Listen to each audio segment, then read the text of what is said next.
Bienvenido, bienvenida. Muchas gracias por visualizar este contenido. Estamos en vivo, una cosa impensada para mí hace un tiempo atrás.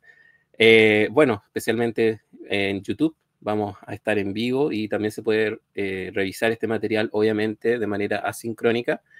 Hoy día es nuestro segundo encuentro de este nuevo programa, este nuevo espacio que de alguna manera se ha llegado a llamar espacios o encuentros interdisciplinarios.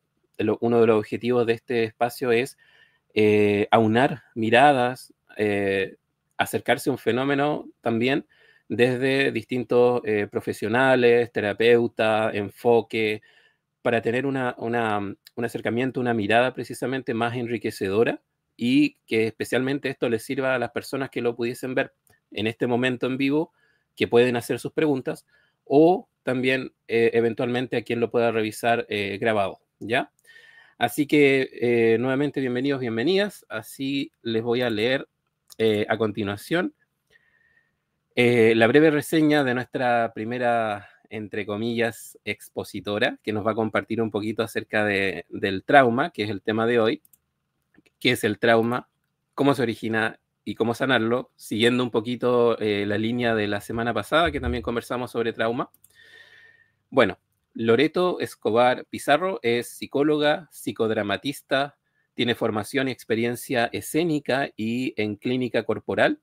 Realiza acompañamiento terapéutico en psicoterapia individual, acompañamiento terapéutico en talleres grupales, realiza talleres de cuidado de equipo y desde un enfoque de la conciencia corporal y la creatividad. Actualmente, además del trabajo independiente, se desempeña en la Universidad Central de Coquimbo y en la Universidad de La Serena. De todas maneras, también les paso el dato que pueden seguir a Loreto en redes sociales, en Instagram, como @sabiduría organísmica. Y también si tienen dudas o quieren contactar también con ella, pueden escribir un correo electrónico a loretocatalina.escobar@gmail.com. Así que con esta presentación le damos el pase y la ingreso inmediatamente al escenario a Loreto. Hola Loreto, bienvenida. Hola, hola. Es un ejercicio muy psicodramático esto de entrar al escenario. Sí, sí, Así que, exactamente. StreamYard nos permite estas bueno, cosas así como de ingresar al escenario, te mando al backstage y todo eso. estamos dentro entonces. Sí, Focos puestos. Bien, hola a todas, todos, todes. Gracias, Dorje, por esta instancia que estás generando. Gracias por la invitación. Cuando a mí me convocaste a hablar de trauma, dije, bueno, hay muchísimo de lo que abarcar, así que me hice como un punteo de las cosas que me parecen relevantes al momento de pensar en algo que puede ser tan complejo como los traumas. Pensarlo sobre todo desde una perspectiva que sea integradora, ¿no? Y lo primero sería poder un poco definir qué vendría a ser el trauma. Me gusta mucho a mí la etimología y la palabra trauma tiene que ver con herida, viene de herir. Entonces estamos hablando de heridas cuando hablamos de traumas. Y los traumas no solamente son resultados de eventos catastróficos individuales, sino que son resultados de impactos, de situaciones que generan impactos en los cuerpos y en la estructura social, en el cuerpo social también. Son eventos afectivos que generan este daño emocional, físico, eh, a más largo plazo, ¿no? Pero este daño no tiene que ver necesariamente con la magnitud del evento, sino de la manera en que se interpreta, de la manera en que para cada quien se vivencia esa experiencia. Y ahí es importante para mí situar que lo ligado que está lo social de los traumas, ¿no? El trauma es un fenómeno social y colectivo. Y es importante entender que no solamente es lo que se limita al campo de lo individual, sino que se va transmitiendo y se va articulando en el ámbito y en el espacio social, porque los traumas, las heridas, están fuertemente atravesados por estructuras de poder, por opresión, por violencia. O sea, muchas de estas estructuras van perpetuando parte del sufrimiento que pareciera muchas veces individual, pero que gran parte del tiempo tiene que ver con lo colectivo.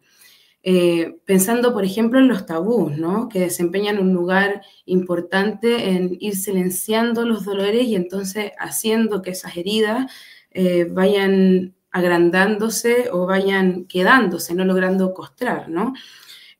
Lo que evita también que se procese, que se transforme y que se genere como un ciclo de sufrimientos que puede durar generaciones y generaciones.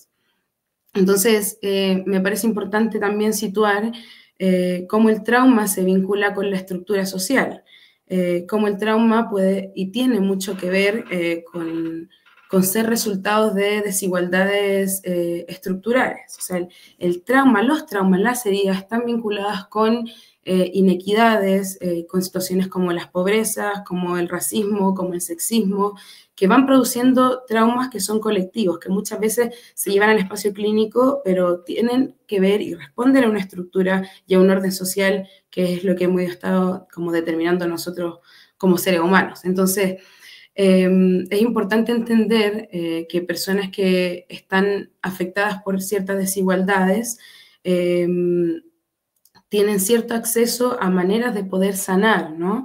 Y ahí es importante mirar en la estructura siempre.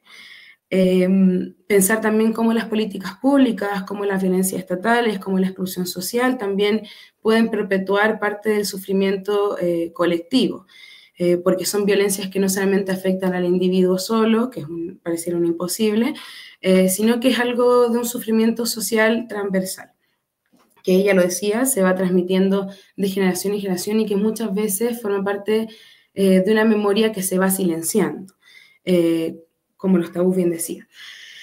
Y ahí pensaba, bueno, cómo hablar del trauma, cómo hablar de la herida se convierte en este acto potente, se convierte en este acto más subversivo, porque también viene a desafiar este orden social que tiraría hacia el olvido ciertas cosas. Lo que pasó, por ejemplo, no sé, pienso en que lo hablamos la otra vez también con Dorje, lo que pasaba en el estallido, pre-estallido social, post-estallido social, ¿no? La cantidad de marcas, de huellas que van quedando en las sociedades. Entonces, me puse a pensar también como, bueno, lo silente también va marcando una manera de experienciar esa herida. Y ahí, como esta transmisión de esta herida, de este dolor, el sufrimiento, por ejemplo, de los padres, de las comunidades, se va transmitiendo directamente a los hijos, pero a veces también hay cosas que no sabemos de nuestros árboles genealógicos, por ejemplo, cosas no dichas, y que se van perpetuando como heridas individuales, ¿no? Patrones de conducta, por ejemplo. Cosas que vamos heredando y que vamos creando, no sé si creando, pero vamos estando en un ciclo de dolores, ¿no? Estando en un ciclo que solamente es posible de abarcar si es reconocido, si es verbalizado. Y si se resalta que esto que duele es compartido. Y ahí algo interesante también me parece mencionar es que muchas veces lo traumático está en el orden de lo preverbal. Muchas veces lo traumático no alcanza a tener palabra. Es importante poder ponerle palabra, pero como el trauma se aloja en el cuerpo, muchas veces todavía no existe la palabra que lo designa, pero sí hay sensaciones, ¿no? Ahora lo conecto un poco también lo que decía anteriormente, como las comunidades, por ejemplo, ¿qué pasa cuando hay una comunidad que ha atravesado una dictadura, ¿no? Las guerras son como dolores que se van cargando y que muchas veces no solamente afecta a los y los sobrevivientes y a las víctimas, sino que a todo quien esté alrededor, más aún cuando esto no se habla, cuando hay como pactos de silencio, por ejemplo, cuando lo que pasa en Chile, que muchas veces no se habla de situaciones de violencia estatal y se va quedando ahí como una herida muy grande, como algo, como un sufrimiento que aparece muchas veces en la clínica también, como la herida de que esto no ha sido puesto en ningún lugar, esto no ha sido reconocido.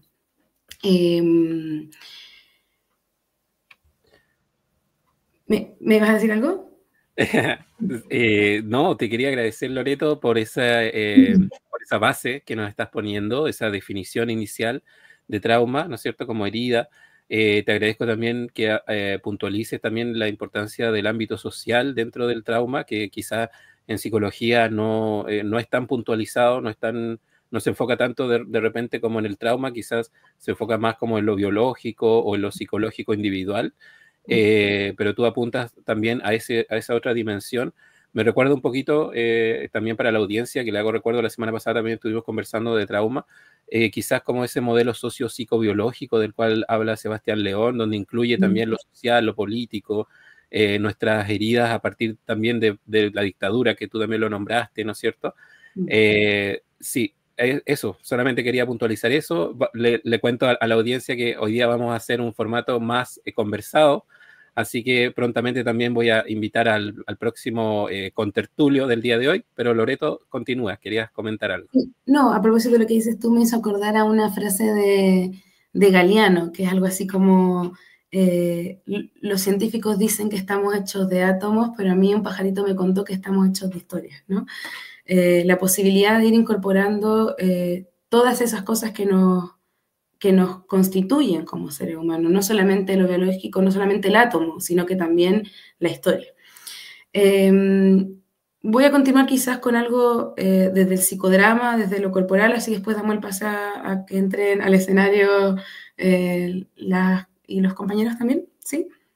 Entonces, bueno, cuando me puse a pensar en el trauma, y a propósito de mi ejercicio actual, traer el psicodrama como una herramienta de expresión y como una herramienta de liberación. El psicodrama, bueno, hay distintas maneras también de hacer psicodrama, distintas perspectivas también en psicología, distintos modelos de abordarlo, pero lo que sí ha sido visto es que mediante la dramatización y la representación de escenas significativas se permite al ser poder externalizar esa herida, poder mirar, poder poner en juego, poder darle una nueva narrativa, poder incluso ampliar la perspectiva, y no es necesario que el protagonista de esa herida vaya y hable de eso. Muchas veces es estar atentos a una escena de otra persona y que te activa a ti algo. El otro día alguien me dijo, yo no sabía que esto para mí era tan importante hasta que lo vi con otra persona en una escena. Entonces, claro, es una herramienta muy poderosa para poder ir desmantelando cosas que a veces también son tabús, cosas que ni siquiera podemos alcanzar a mirar y solo podemos entender lo que conocemos por ahí, dirían, ¿no? Y las herramientas que nos brinda el psicodrama es justamente desde lo preverbal, desde lo corporal, muchas veces traer lo que no se dice necesariamente, pero que se puede poner desde la acción. Y ahí hay algo que también es fundamental, que es el lugar del grupo, que permite un trabajo no solo individual, sino que es la interacción de unos con otros. Lo que pasa cuando nos identificamos, por ejemplo, con una otra historia, cuando empatizamos, cuando alguien nos mira a los ojos, cuando tenemos una otra experiencia que tal vez no sabíamos que podíamos tener, cuando no estamos habituados a que nos den un abrazo y alguien nos da ese abrazo, por ejemplo. Pasan cosas a nivel de cuerpo, de ser completo. Y ahí antes ya lo decía, los traumas, las heridas se alojan en el cuerpo. Entonces, lo que nos acompaña a lo corporal también es poder ir tomando conciencia de cómo nuestra corporalidad también va alojando ciertas experiencias, en modos de caminar, en modos de moverse, en modos de no hacer, en posturas corporales, ¿no? Entonces, como poder tener la experiencia, y acá creo que hay algo importante también, que es frente a este ajetreo cotidiano, frente a lo productivo, poder tener este espacio medio de pausa, medio de paréntesis, de reflexionarnos, ¿no? De pensarnos, de decir, ya, acá parece que hay algo que me está haciendo difícil tal cosa, que me está generando una dificultad. Y frente a eso, también me parece trascendental el lugar de la creatividad. Pensándonos que somos seres creativos por antonomasia, tenemos esta capacidad de reproducirnos unos a otros y podemos también trabajar con, con lo que pensamos, eso es increíble. Como, puedo situarme desde otro lugar, puedo alejarme de algo, puedo acercarme, puedo buscarle otra manera, puedo ir a pensar en la transformación de esas heridas, que no quiere decir relegar, no quiere decir negarlas, sino que más bien es, bueno, ¿qué podemos hacer luego? ¿Cómo hacemos que esto costre? ¿Qué hacemos con la cicatriz? ¿No? Y acá la perspectiva, porque yo también me dedico a las artes escénicas, la perspectiva de terapeuta y también como mujer artista es poder pensar en lo importante que es dotar de significados la propia experiencia. Poder ir poniendo metáfora, poder ir escribiendo parte de esa historia, algo de la autonomía que aparezca frente, porque muchas veces esas heridas no son provocadas por nosotros, ya lo decía antes, ¿no? Y luego lo creativo permite como reconceptualizar el sufrimiento. Creo que hay varias cosas más que quiero decir, pero lo podemos ir hablando en la medida en que también se vayan incorporando las compañeras y los compañeros. Así es, muchas gracias Loreto, te agradezco harto todo lo que nos has compartido hasta ahora. Vamos a darle el pase para continuar la conversación y poder enriquecernos todos acerca del trauma, ¿no es cierto?, desde todos estos puntos de vista. Vamos a darle el pase entonces a continuación a Bicho Pablo. Él es padre, artista, terapeuta, lleva más de 15 años acompañando grupos de personas a través de distintas herramientas como la psicología del enagrama, la terapia gestal, la catarsis, el teatro terapéutico también precisamente, la meditación, el trabajo con sueños, el tarot en sus distintas modalidades, popular, terapéutico, esotérico. Además, trabaja desde el Reiki Usui, especialmente también desde el Reiki Rafa o terapia del perdón, un método de armonización energética y de liberación emocional. Y dentro del arte ha desarrollado principalmente la composición musical con más de 20 discos editados de música original que pueden encontrarse en las plataformas digitales, así como en Spotify, en YouTube, así que ahí lo pueden buscar. También les doy el dato que lo pueden seguir en Instagram como @bicho.pablo _ si no me equivoco. También tiene su página web recientemente creada, donde también pueden encontrar sus redes sociales, bichopablo.com. Así que le vamos a dar el pase entonces y la bienvenida a Bicho. Bienvenido, Bicho. Buenas, buenas. Hola Loreto, gracias Dorje nuevamente por la invitación. Muy contento aquí de compartir sobre la mente humana, que bueno, en mi caso no soy psicólogo formado así en la universidad, pero sí muy apasionado por la mente humana y por el tema de hoy, que es esto del trauma, ¿no? Exacto, muchas gracias, Bicho, por aceptar también esta invitación. También gracias a Loreto, por supuesto.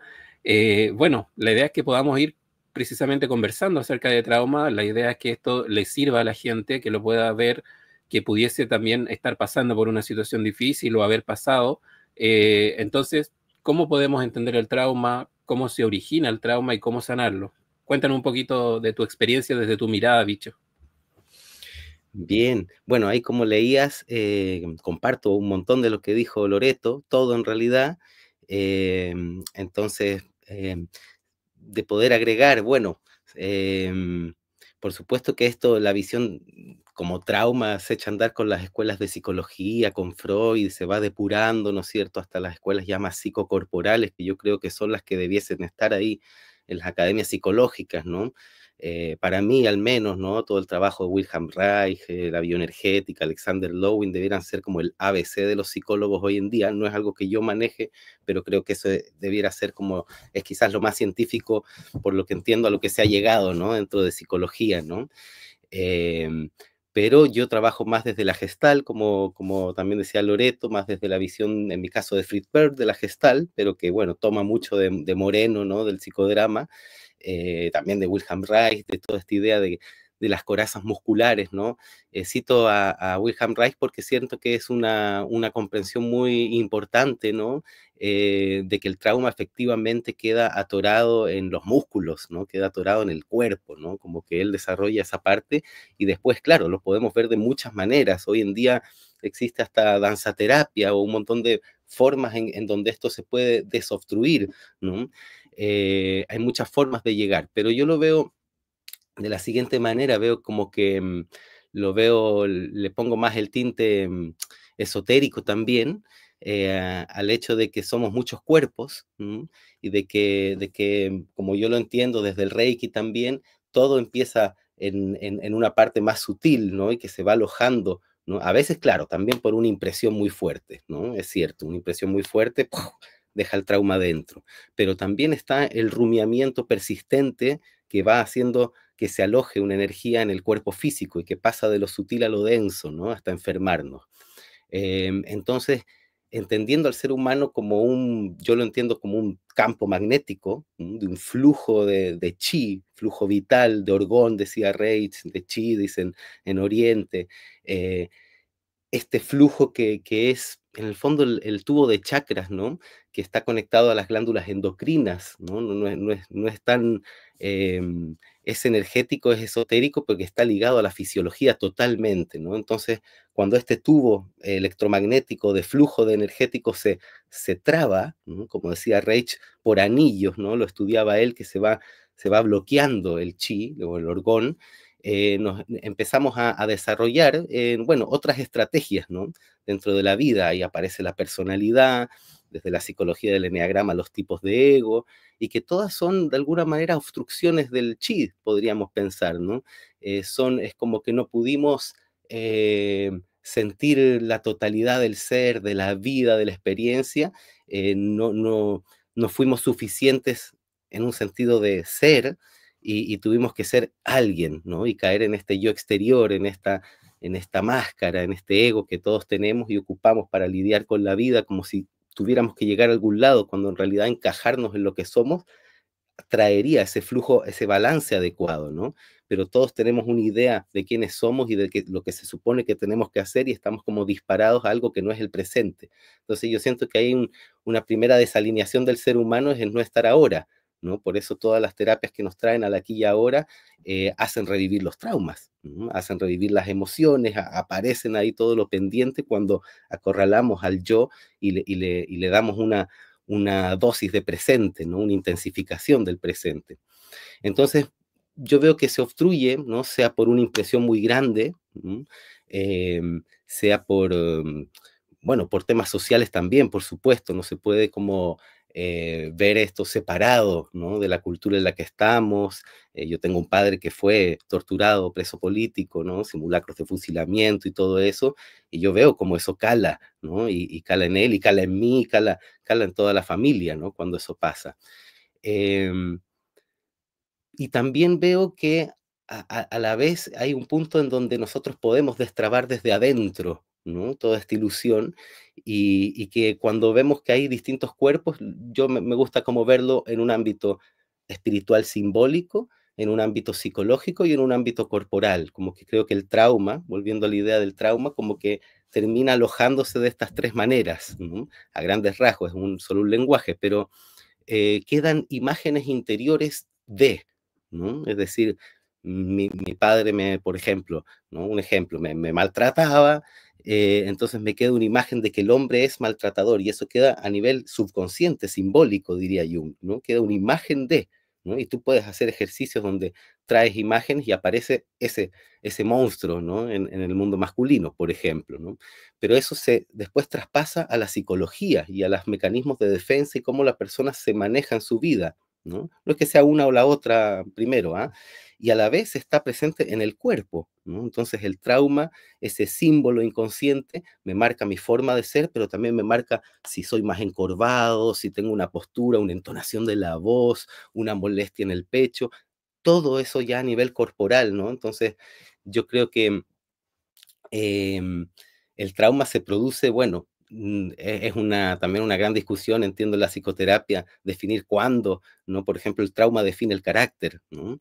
Es todo un tema, pero hay personas que traen traumas de otras vidas, ¿no? Aunque parezca muy loco, ¿no? Y hay dolores que duelen, que vienen incluso de antes, ¿no? Y que duelen más que los dolores de esta vida. Entonces, yo creo que hay mucho misterio en torno al trauma. Hoy día le decimos trauma, ¿no? Cuerpo del dolor, de distintas maneras, y claro, es como que hubiera que purificar ese peso, como dicen todas las tradiciones espirituales, para poder llegar a un potencial desconocido del ser humano. Y a mí me interesa verlo así porque siento que está fuera del mapa de nuestra sociedad y nuestra cultura, está fuera del mapa lo que es la posible evolución del ser humano. No ser funcionales, ¿no? A la máquina del sistema, sino que ¿qué somos? No somos seres productivos nomás, ¿qué somos? ¿No? Así como la larva pasa a mariposa, nosotros también tenemos un desarrollo potencial que está descrito en los mapas de la espiritualidad y el misticismo, no descritos en nuestra sociedad actual. Entonces está como fuera de los márgenes, creo yo, como el desarrollo real del ser humano. Y yo sí creo que tiene que ver con la liberación de los traumas para que fluya justamente el chi, ¿no? La energía, y cuando eso fluye, se desobstruyen los benditos chakras, y como se desobstruyen los benditos chakras, se vitalizan, como diría Reich, o llega el orgón, llega la energía, a todas las glándulas endocrinas, que ustedes saben que son las que nos permiten la percepción, o sea, nada más ni nada menos. Entonces, si se destraba la energía, ¿no? Empieza a fluir todo eso, y no solo hay un balance de salud psicoespiritual, mental, físico, sino que está la posibilidad, y yo creo que ahí es como que es lo que a mí me gustaría que en los mapas de salud mental se introdujera cada vez más, que existe un desarrollo de un cuerpo que no es el cuerpo físico, y que es un cuerpo energético, y que se despierta cuando nos liberamos efectivamente del trauma, fluye toda la energía en balance, liberamos la parte simbólica, psicológica y física, y accedemos como pasamos de larva a mariposa, ¿no? Como que de ser seres la neurosis es muy destructiva, muy devoradora, ¿no? No vuela en muchas dimensiones, podemos pasar a ser seres más bellos, que tienen más libertad, ¿no? Que vuelan en más dimensiones. Y yo creo que ese proceso es como un pendiente como sociedad a nivel de salud mental, está como, siento yo, un poco fuera de los mapas, ¿no? Entonces a veces me he hallado diciendo como que el rol del terapeuta no debiera existir, ¿no? Porque como decía la Lore, estamos en una sociedad tan traumante, tan traumatizada. El juego del poder es meter miedo, y el miedo es constructivo, no sirve a la salud mental, no nos relaja, no nos permite la armonía interior. Entonces, estar con el nivel de terror psicológico, ¿no? De los medios, obviamente genera un trauma social constante, ¿no? Como reiterado. Y a veces me he hallado diciendo esto como de que no debiéramos existir los terapeutas, porque si viviéramos en una sociedad sana, no debiéramos estar sanando traumas y estas cosas terribles, ¿no? De las personas, de todos nosotros. Entonces, claro, hemos terminado siempre con mi pareja, que igual es terapeuta, en la vuelta a la crianza, ¿no? A la crianza, porque en vez de, ¿no? Es como arreglar tanto las consecuencias del trauma, que igual está bien, somos terapeutas y todos seguiremos en esto por siempre, pero las infancias, cuidar el amor, finalmente es lo que yo entiendo que es lo más urgente, cuidar el amor en todos, porque cada paciente que yo atiendo, yo me hago cómplice de su niño interior, más que a veces de sus mecanismos de defensa, que son bien tramposos, ¿no? Ni la persona misma se quiere ayudar aunque pague la consulta. Hay mucha evasión de llegar a las heridas, de sanarlas. Entonces, hacernos cómplices de ese niño o niña, de los cuidados que necesitó, no del reconocimiento mundial, sino de los cuidados básicos, ¿no? De la criatura que hay ahí. Entonces, eso siento como esa vuelta a la crianza, al cuidado del amor de los niños, ¿no? Y también las ganas de que en los mapas de salud mental se instale que el ser humano tiene un potencial de cuerpo energético que nos permitiría llevarnos a otras dimensiones, ¿no? Del ser, ¿no? Que existen esos mapas, pero como que no los hemos desarrollado tanto como especie, como cultura, y creo que ahí hay una dirección potencial. Y por último, bueno, me sumo totalmente a lo que decía Loreto respecto al trauma, al silencio, ¿no? Sabemos cómo los terapeutas ya sabemos cómo el silencio hace que esto salga, ¿no? Como que le salen más cabezas al trauma y aparece en la generación siguiente por otros lados. Ahí está todo el tema ¿no? Del árbol genealógico, que me imagino que va a hablar Gabriela también, ¿no? Y en mi caso, trabajo, bueno, con el tarot, detectando también el trauma. A través de la Gestalt se evidencia muy rápidamente cuáles son los problemas, ¿no? Trabajo mucho también con la catarsis dirigida, que es una metodología ahí que viene de un clarividente que se llama Bob Hoffman, y que es sacar el dolor, el odio reprimido, digamos, ¿no? Para luego pasar a una fase de perdón. Entonces, hago trabajos que sí son muy corporales, muy catárticos, otros que son muy de representación, muy de teatro, y otros que son más energéticos, simbólicos, donde se trabaja con el perdón y se toman las energías de forma más sutil y se mandan a la luz, por decirlo así, ¿no? Y eso libera y genera que vuelva a fluir la energía, ¿no? Así que por ahí va, más o menos como yo lo veo, lo trabajo. Muchas gracias, Bicho, por esa experiencia que nos comparte, ese conocimiento. Bueno, le hago recuerdo a quienes están conectados en este momento a través de YouTube o a través de Twitch, que pueden ir haciendo sus preguntas, pueden ir escribiendo y las vamos a leer al final, ¿no es cierto? Ya sea una pregunta dirigida a alguno de nuestros contertulias, o una pregunta general también para que todos ellos puedan abordarla. Además, les hago recuerdo que he tenido el honor, el privilegio de poder conversar con cada uno de nuestros participantes expositores del día de hoy, así que también pueden revisar ese material en mi canal de YouTube, en Dorje Huachuk. Y a continuación vamos a darle el pase y la entrada al escenario virtual a Gabriela Rodríguez. Ella ha estudiado por más de 30 años los lenguajes simbólicos del inconsciente a través del tarot, la astrología, el análisis de sueño, la mitología universal y el trabajo de Carl Gustav Jung. Ha complementado su camino con chamanes, curanderos de la selva del Perú, México y Venezuela. Aprendió psicogenealogía y psicomagia con Alejandro Jodorowsky y colaboró con él durante 25 años. Realiza talleres grupales y consulta individual.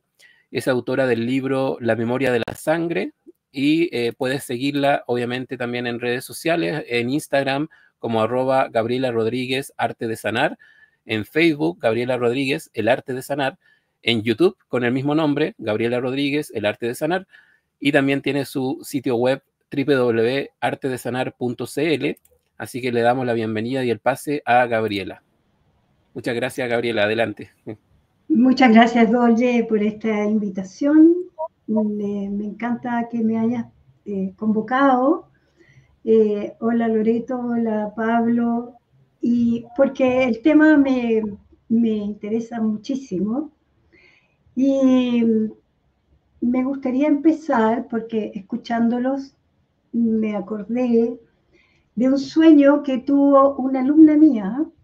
Entonces me llegó a contar y me dijo, soñé contigo y estabas en un lugar que era como una casa, no tan grande, pero había una fila tan grande de gente para ir a verte y eran todos niños, ¿no? Y yo le dije, bueno, tuviste una visión en realidad, porque eso es lo que yo veo a los niños, ¿no? No importa la edad que tengan, pueden tener 5, pueden tener 20, pueden tener 70. Pero es el niño el que se tiene que sanar siempre. Yo creo que los terapeutas partimos de esa base, lo sabemos, ¿no? Entonces, Loreto habló de la herida y eso es lo que es el trauma y tengo la impresión de que ella releva lo social traumático, la sociedad que nos trauma, sí. Pero yo quisiera hacer énfasis en el mundo interno versus el mundo externo, que es esa sociedad. Y como individuos venimos al mundo, llegamos a un lugar definido, a un continente específico, a una familia, a una zona, a un territorio que pertenece a una sociedad y esa sociedad a una cultura. Y de partida, nosotros en este lado del mundo pertenecemos a la cultura judeocristiana, ¿no? Que lo primero que nos dice es que tenemos un trauma original, ¿cierto? Es un trauma por el hecho de llegar a esta encarnación. O sea, a mí, desde muy temprano, me pareció cuestionable eso, porque entiendo el significado simbólico, pero cuestiono el resultado de esa premisa de que tenemos una herida fundamental por el hecho de nacer, ¿no? O sea, estamos en pecado original, si soy literal, digamos. Entonces, esta sociedad occidental, judeo-cristiana, ya tiene esa relación traumática, ¿ves? Entonces, partamos de ahí, yo parto de ahí, o sea, eso me hace a mí reflexionar sobre el tema del trauma, porque esa cultura que da origen a una sociedad determinada a la cual pertenece nuestra familia, y yo soy parte de esa familia y ese árbol que tiene un arraigo cultural y social, pero soy un individuo que nace y tiene necesidades, ¿no? Y las necesidades de un ser que viene a la vida son ser visto, ser cuidado, ser atendido, ser amado.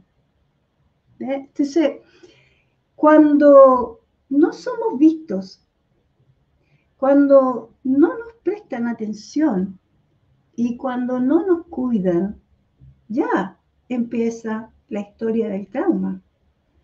Ya empezamos a tener como interrupciones en esta energía, en este campo energético que mencionaba Pablo, que somos, sin duda.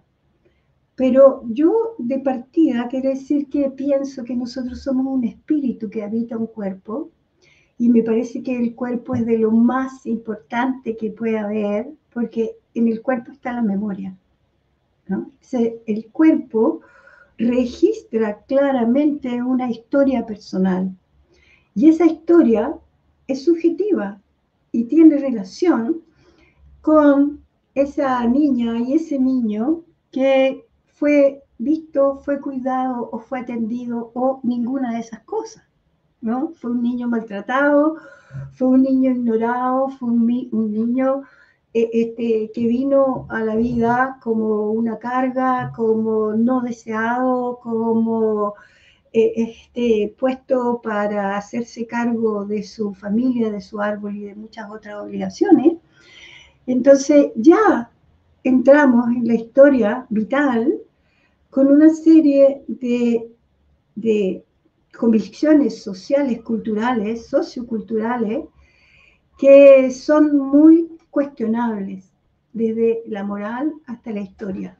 Entonces, y de hecho, me parece que en esta modernidad a la cual todos pertenecemos, lo traumático y las enfermedades mentales hoy son una epidemia, ¿no? Van en aumento. Entonces, nacemos y tenemos necesidades, y entonces aparece el apego indispensable a la teta de la madre, al mamífero que necesita ser contenido, ser sostenido, ser tocado, ¿no? Porque si no un bebé se puede morir si no lo tienen, si no lo sostienen y si no lo cuidan, si no le dan atención en el fondo. Entonces, ese apego es el apego de la sobrevivencia y es indispensable. Y luego, el trabajo espiritual, cuando nos interesa eso, si creemos que hay un espíritu que nos habita, entonces creces y tienes que aprender el desapego, ¿no? El otro lado de esas necesidades básicas, porque es necesario irse desapegando para llegar a quien verdaderamente uno es. Es decir, a ser auténtico, y ser auténtico significa que vamos haciendo contacto con nuestro campo espiritual, que mora en el cuerpo y que no es distinto. O sea, porque nuestra cultura, vuelvo a decir, nuestra moral religiosa judeo-cristiana separa tremendamente el cuerpo del espíritu, ¿no? Entonces la divinidad es algo que está muy lejana, es algo inalcanzable y es algo a lo cual hay que ascender en base a distintas obligaciones. Y la verdad es que somos divinos como seres espirituales y venimos a tener una experiencia aquí corporal, física, familiar, social y cultural. Y bueno, y como todo esto está traumatizado, en eso estoy de acuerdo con la Loreto, yo, de que hay una sociedad traumatizante, sin duda, ¿no? Pero hay una familia que te pone obligaciones o te pone prohibiciones y te impide ser tú.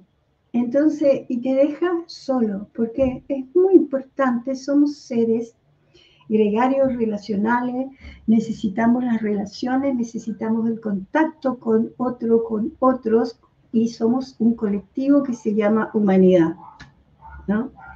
Y entonces, cuando se interrumpe ese cuidado, la atención, o cuando no te ven, cuando se interrumpe y te tratan mal y no te dan lo que tú necesitas para desarrollarte, porque no te ven, entonces hay un trauma, ciertamente, y eso va a ser una interrupción en tu desarrollo evolutivo. Entonces es muy probable que se produzcan involuciones y que eso se proyecte hacia afuera, y entonces tienes una sociedad que te hace la contra, digamos, ¿no? Te hace involucionar, y entonces tienes que dar esta gran batalla del héroe para rescatarte a ti misma o a ti mismo, y todo se siente como el ascenso de una dura montaña que es difícil de lograr. Entonces, yo tengo una visión de que en la medida en que vamos haciéndonos conscientes de nuestra historia personal y vamos haciéndonos conscientes de quiénes son cada uno de los que forman parte de nuestros códigos celulares, es decir, eso está en el cuerpo, entonces vamos comprendiendo primero dónde está el trauma, dónde está aquello que no me permite desarrollarme, lo que me hace trampas, ¿no? Lo que me hace fracasar. Y entonces una vez que sabemos eso, lo tenemos que trabajar a nivel interno, y ahí nos vamos a encontrar con una cierta complejidad, como visto desde el punto de vista de la psicogenealogía, donde tenemos que hacer conversar a 4 egos, no a un solo ego, no a un puro yo, porque son lenguajes distintos: el intelecto, el emocional, el sexual creativo y el corporal, son lenguajes distintos. No obstante, el cuerpo, que es como el gran continente de los otros 3, es quien se va a hacer cargo, y por eso nos enfermamos, porque no hemos podido hacer dialogar nuestras ideas con nuestros sentimientos ni con nuestros deseos. Entonces, bueno, ya estamos en la neurosis y no estamos llegando al fondo de la cuestión, que es la herida fundamental o las heridas que tenemos y que las tiene la niña, el niño. Y entonces, como a mí me interesa la sanación, he visto y he trabajado siempre con lenguajes simbólicos como el tarot, como los sueños, y que van a reflejar como un espejo lo que es este mundo interno, ¿no? Como un mapa interno, porque nosotros estamos mirando desde dentro el mundo, y el mundo es un reflejo de nuestro mundo interior. Y lo que nos sucede afuera y lo que viene desde afuera hacia adentro se asimila en base a imágenes que responden a nuestras imágenes internas. Y entonces es ahí que si yo tengo un trauma, cualquiera sea, en la edad que haya sido, porque no me dieron lo que son las necesidades vitales de un ser que es físico y espiritual, entonces voy a seguir ahí y el tiempo se detiene ahí donde está el trauma, en los 5, en los 7, en los 15, en la edad que sea de tu etapa formativa, y entonces se detiene y nunca dejas de estar en esa temporalidad. Entonces puede ser un adulto muy inteligente, puede ser un profesional brillante, pero un niño emocionalmente, o un niño sexualmente, creativamente, ¿no? Un niño que está atrapado en el miedo del trauma y por lo tanto su creatividad no puede fluir. Y somos, como también le escuché a Loreto, seres creativos fundamentalmente, por eso estamos vivos, ¿no? Entonces, crear es indispensable. Entonces, la forma en que nos podemos sanar hay muchas terapias, muchos tipos de terapias, pero voy a hablar un poquito de lo que yo hago, y lo que yo hago entonces coincide con lo que le escuché a Pablo o a Loreto hasta cierto punto, coincide en que voy a crear un mundo simbólico afín a el trauma que tenga la persona, para que podamos entrar en ese escenario y desde ese escenario poder resolver progresivamente, quiero decir saludablemente, poder resolver esa carencia, ¿no? Ese trauma, vamos, ya que estamos hablando, sí, el trauma, esa interrupción energética que no te permite ser. Y cada vez que dejamos de lado nuestros deseos personales, nuestros sentimientos personales, cada vez que nos abandonamos por alguna obligación o por alguna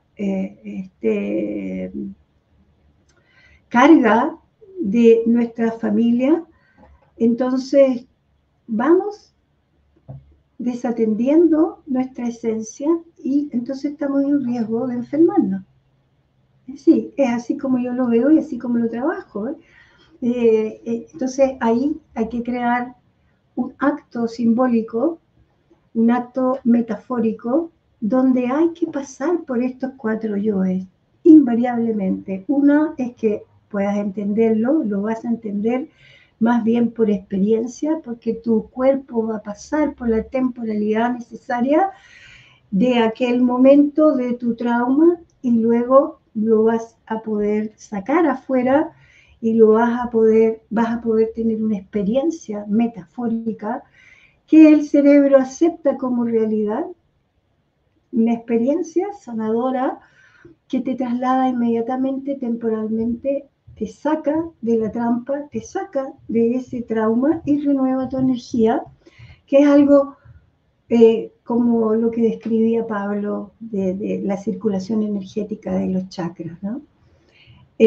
Porque los bloqueos traumáticos vienen desde la familia.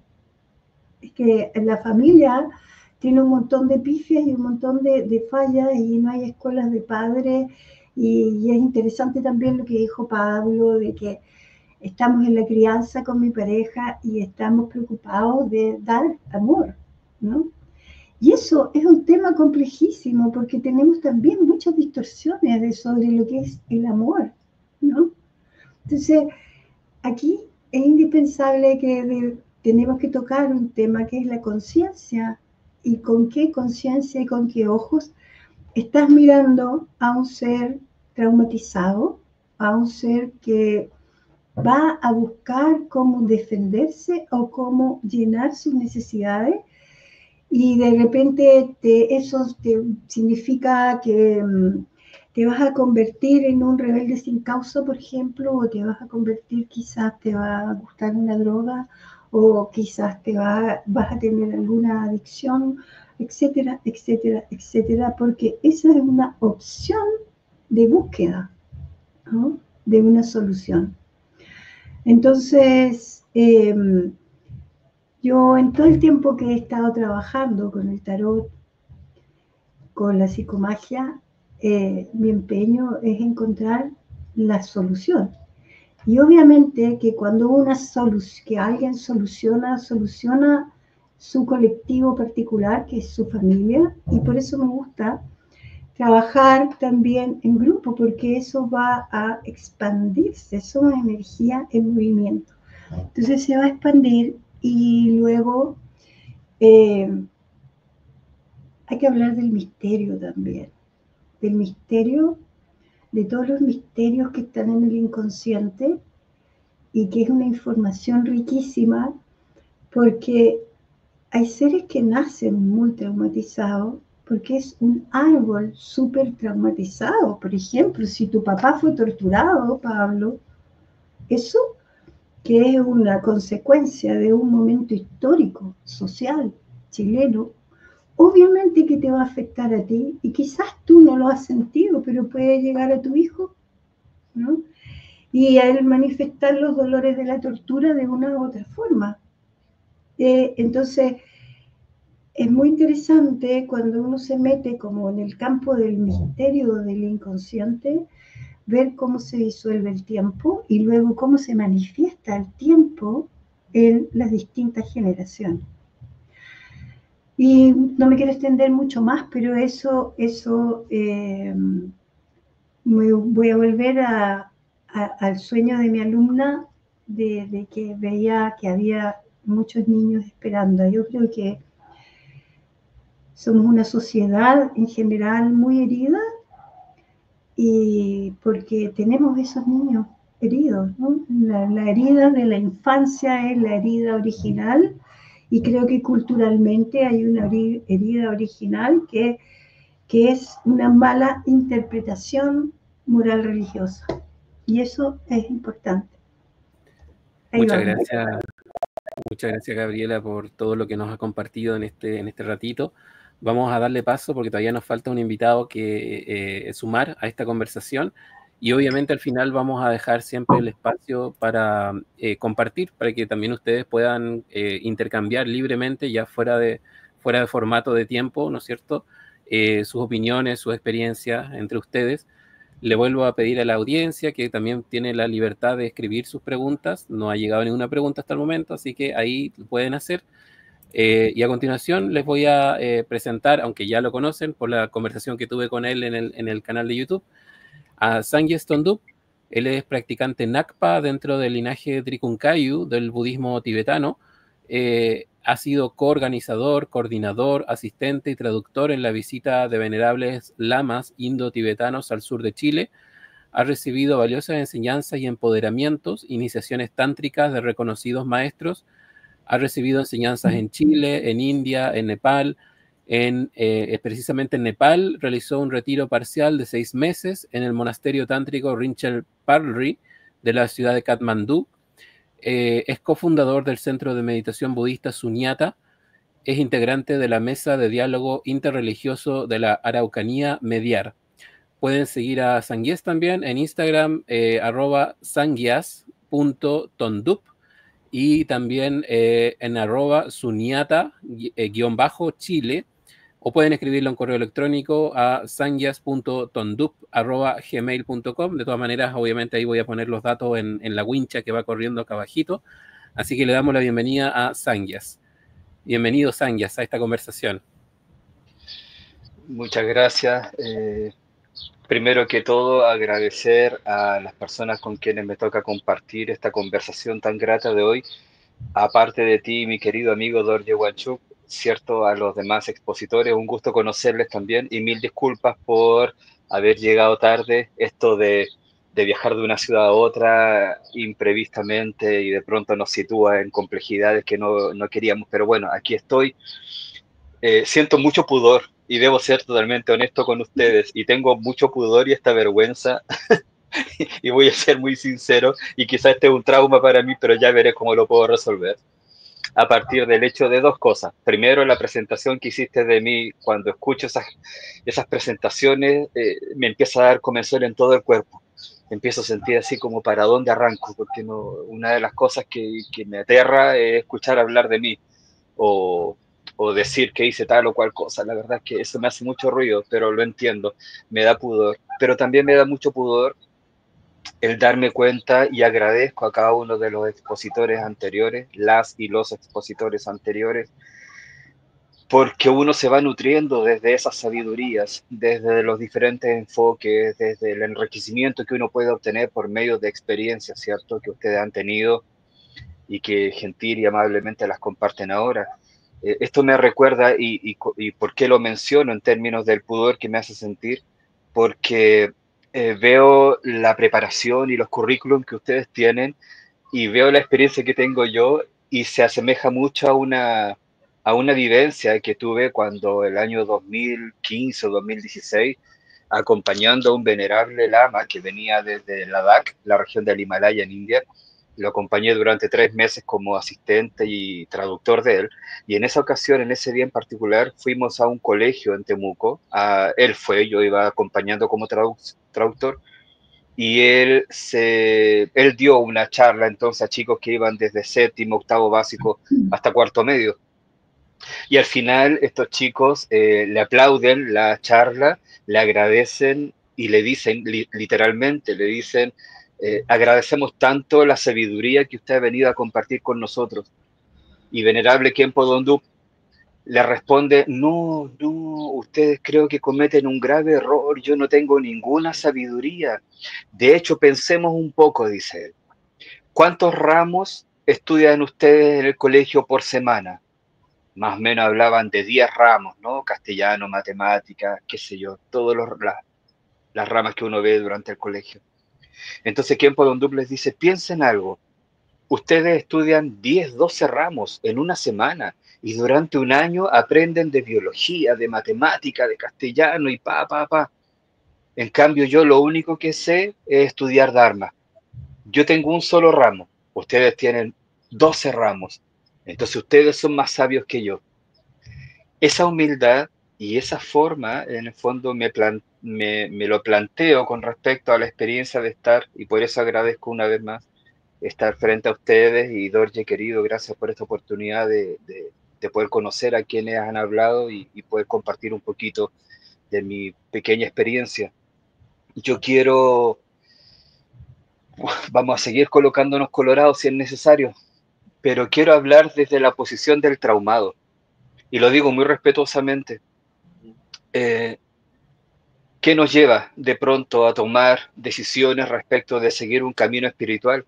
Dicho sea de paso, escuchaba recién a la expositora anterior a mí, Gabriela me parece que se llama, perdón, no alcanzo a ver el nombre, la pantalla es muy chiquitita en mi celular. Sí, Gabriela. Bueno, y ella hablaba de que pertenecemos a una costumbre, cultura, religión judeo-cristiana fundamentalmente. Y claro, cuando comienzo ya en forma concreta mi camino por el Buda Dharma, hace ya varios años atrás, de pronto mi madre ve que voy primera vez al Himalaya, año después ve que voy de nuevo al Himalaya y me quedo un año por allá, y de pronto me ve vestido de una manera diferente y mi madre me mira con tanta compasión y ternura y me dice, hijo, ¿cómo se llama eso que practica usted? Yo le digo budismo, mamá, Dharma, budismo. Pero hijo, ¿qué tiene que ver eso con nosotros? Eso es del otro lado de la cordillera, eso es del otro lado del planeta.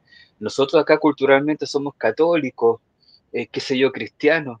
Entonces yo le digo a mi madre, cuando tiene que ver con ética, cuando tiene que ver con tranquilidad mental, con ecuanimidad, cuando tiene que ver con bondad, con tolerancia, con solidaridad, con empatía, hablamos de que esas son cualidades o características que se dan de este lado de la cordillera o de este otro lado de la cordillera, o son eventualmente aspectos que se dan en todos lados. Y ella me dice, no, por supuesto, debe darse en todos lados. Perfecto, mamá, le decía yo, entonces estoy bien, porque el Dharma es eso, da lo mismo las estructuras, porque incluso decir Dharma o decir budismo ya lo estamos como encasillando en algo, ¿cierto? Esto tiene que ver con ser feliz. Esto tiene que ver con vivir con una mente tranquila, una mente pacífica.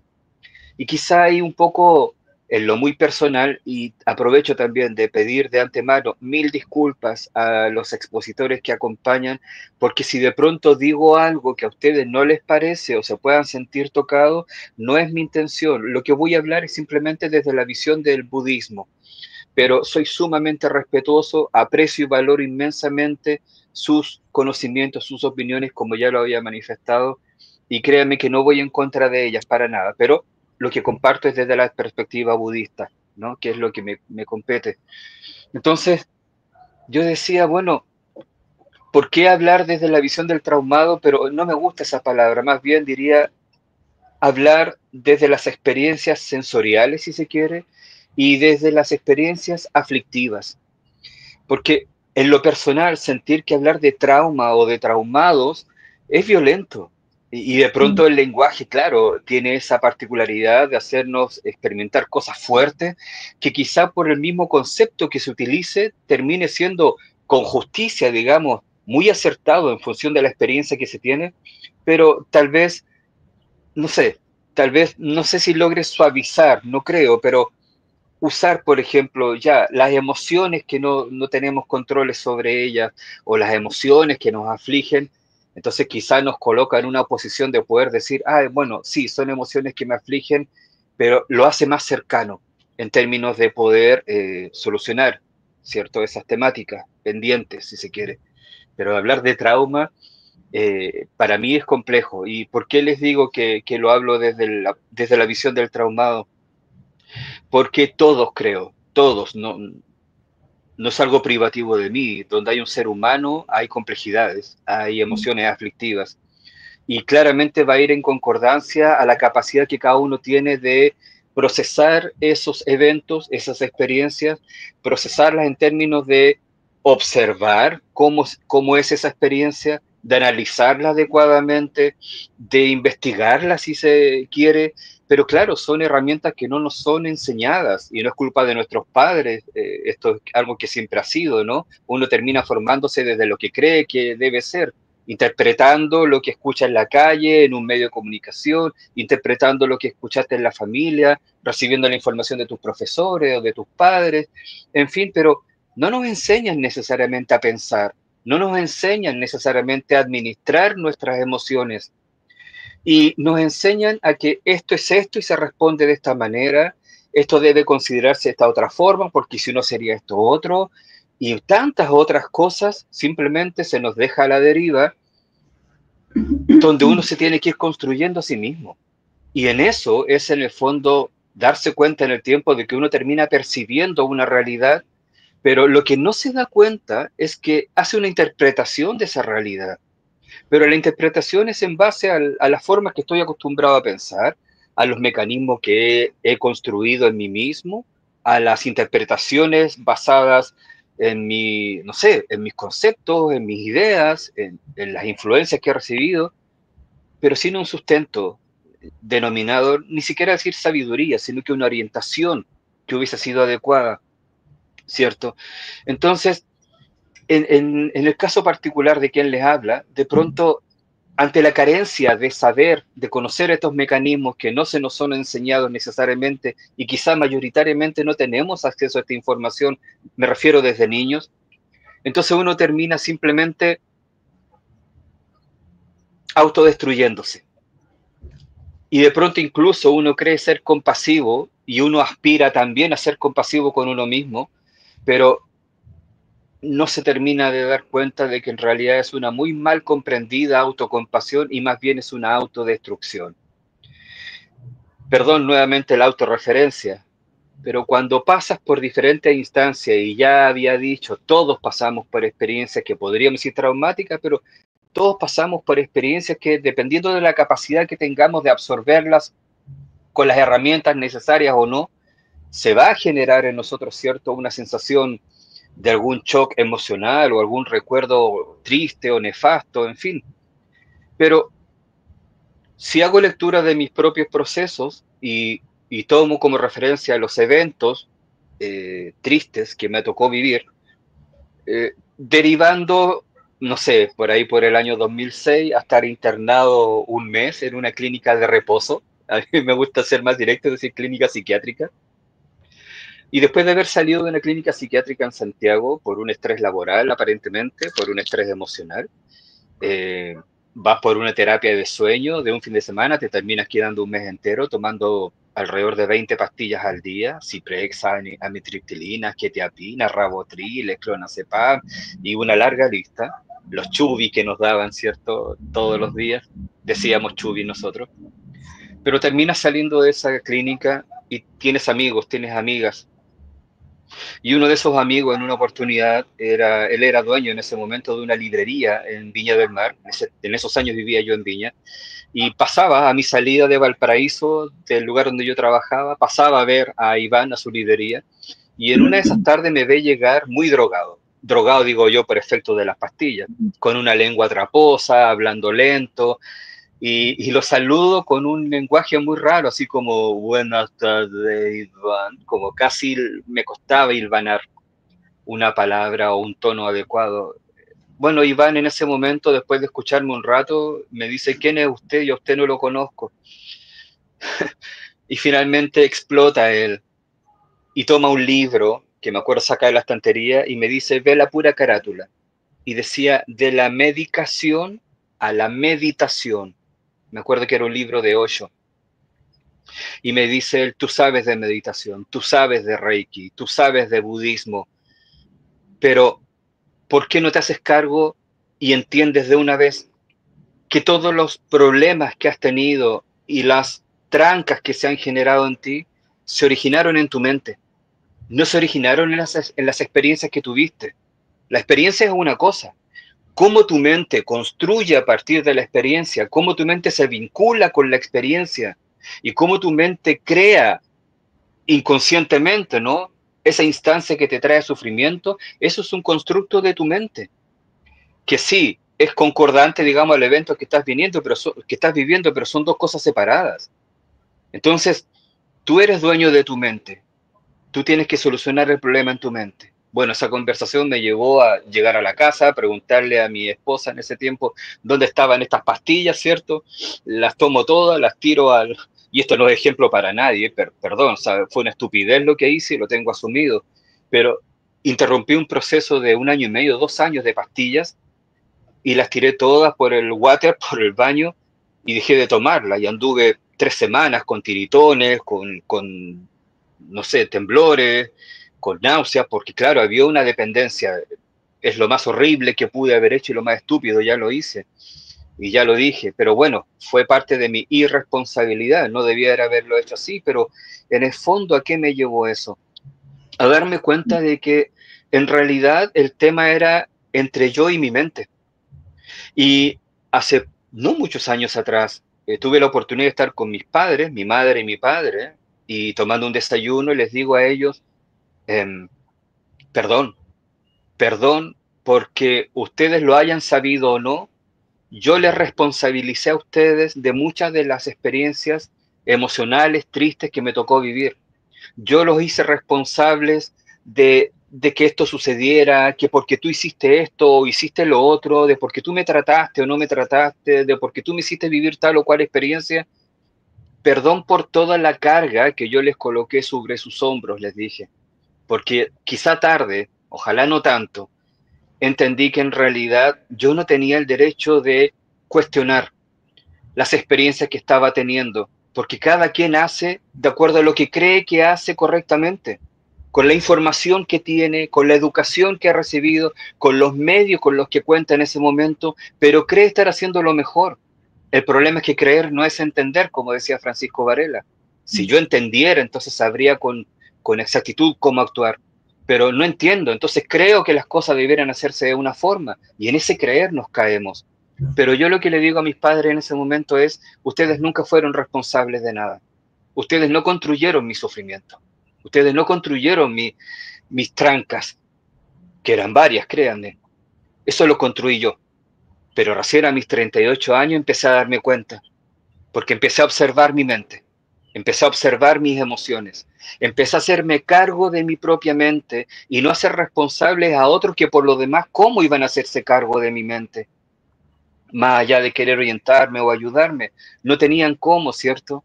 Entonces, bueno, a partir de ahí empecé a darme cuenta también, ya después de este proceso de la internación, de que el gran mal que a mí me aquejaba ni siquiera era el suicidio de un amigo ahí en la oficina donde trabajábamos en ese momento, ni siquiera era tal o cual tema, sino que mi gran drama, y para mí, digamos, la raíz de todos mis problemas, era esa exacerbada atención que yo le colocaba a mis propias lamentaciones, a mis propias desgracias. Es que a mí me pasó esto, es que a mí me ocurrió esto, es que a mí me hicieron esto, es que yo no lo merecía, es que esto fue muy fuerte, es que lo que tuve que vivir, todo era centrado en mí. Pobrecito yo, la víctima, pobrecito yo, el que sufre tanto, pobrecito yo, pobrecito yo, pobrecito yo. Tengo y tuve personas que me hicieron ver que de pronto era necesario empezar a mirar un poquito hacia afuera, porque ya se convertía en algo enfermizo, repetir a través de recrear las experiencias por medio de tu pensamiento, experiencias que habían ocurrido en un momento, espacio-tiempo determinado, años atrás tal vez, pero con tu majadera actitud de volver a pensar en eso, lo volvías a recrear y a recrear y a recrear. Y cada vez que la mente recreaba algo, no tenía esa capacidad de discernir y decir, espérate, estoy recordando algo, pero eso ya algo no está pasando.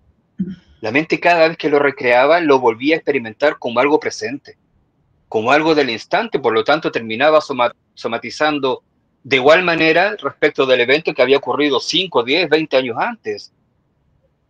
Entonces empecé a darme cuenta que, a ver, ¿qué pasaba si yo sacaba un poco el foco respecto de mí mismo? Todas las luces puestas sobre mí. Yo pobrecito, yo el que no lograba, yo el que sufrió. Y de pronto empezaba a volcarlas hacia los demás. Y me empecé a meter en el mundo del Reiki para ver cómo yo de repente podía tener una oportunidad de apreciar las complejidades emocionales de otro ser y tal vez tener un mínimo porcentaje que poder aportar y que fuera mi motor el hecho de decir, a mí no me gusta sentirme como me he sentido. No me gusta todas las veces que he estado con psicólogo, las veces que he terminado empastillado, las veces que terminé con depresión, internado en clínica. No me gusta sentir eso, pero he sido capaz de ir construyéndome o reconstruyéndome nuevamente y empiezo a darme cuenta que hay gente que está igual o peor que yo, y tal vez mucho peor que yo. Bueno, me tengo que hacer responsable de que tal vez hay algo en mí, no sé, a través de la música, a través del arte, a través de la psicología, a través de lo que sea, pero tal vez tengo una herramienta que puede ser de utilidad para otros seres. Entonces los focos salieron de mí y se colocaron en los demás.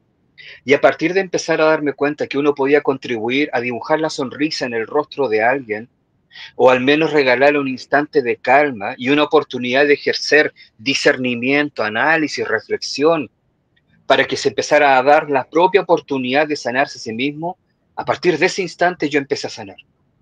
Cuando ese exacerbado egocentrismo, todo centrado en mí, todo lo que a mí me había pasado, toda la traumática que había sido mi vida, cuando salieron los focos de mí, empecé a sanar. Cuando empecé a darme cuenta que habían otras personas y empecé a hacer algo por ellos, empecé a sanar. Entonces,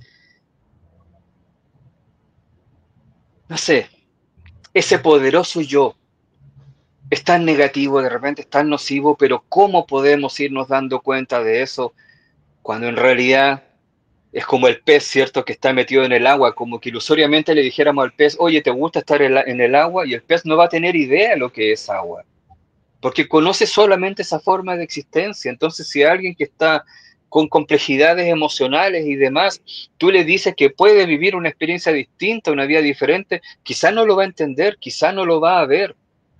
Entonces, miren, recuerdo, hace unos días atrás solamente escuchaba a un precioso maestro hablar del siguiente ejemplo. Entré, y lo he repetido por aquí en un par de lugares porque me encantó el ejemplo.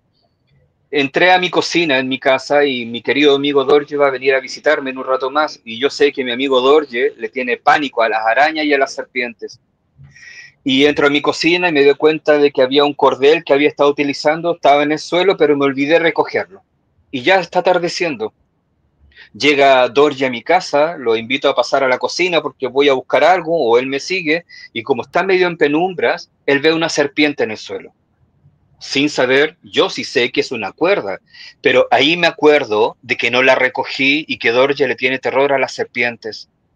Entonces tengo tres opciones en ese momento. O tomo la cuerda y le digo a Dorje, Dorje, no te preocupes, es una cuerda, pero al momento de acercársela y mostrársela, con la mejor de mi intención, pero con una ignorancia y una torpeza tremenda, Dorje termina espantado y quizás le da una crisis de pánico o sale arrancando, porque le acerqué a la culebra, le acerqué a la serpiente. O tengo la segunda opción, voy a ser un poco más hábil, y lo que voy a hacer en el fondo es tomar una escoba, sabiendo yo que es una cuerda, pero mi amigo cree que es una serpiente, tomo la escoba y le empiezo a correr. Sale, serpiente, y la logro sacar del departamento. Y Dorje me dice, oh, gracias amigo, qué amable eres, qué tranquilidad me trajiste, echaste la serpiente. O tal vez puedo generar la tercera opción. Prendo la luz. Y prendo la luz para que Dorje se dé cuenta de que era una cuerda. Y él solo diga, wow, mi percepción me llevó a pensar de que esto era una serpiente, pero me di cuenta, abrí los ojos, vi con claridad, entendí. Entonces era una cuerda. ¿Cuántas serpientes se nos presentan en la vida? ¿Cuántas cuerdas serpientes enfrentamos en la vida y emocionalmente nos afectamos tanto por cosas que son meras apariencias? Pero esas apariencias en nuestra mente son reales hasta que no seamos capaces de prender la luz y darnos cuenta que real no es realidad y que creer no es entender. Cuando empecemos a entender cómo funciona nuestra mente, cuando empecemos a entender cómo funcionan nuestras emociones, de dónde surgen las experiencias que tenemos, de dónde surgen nuestras formas de pensar, de reaccionar, de dónde viene todo esto que llamamos mente. ¿Qué es mente? Todo es mental. El sueño que tenemos durante una noche al dormir, eso es producido por la mente. El día a día, nuestras experiencias diarias, eso es producido por la mente también. Es percibido, interpretado y se generan acciones con nuestra mente.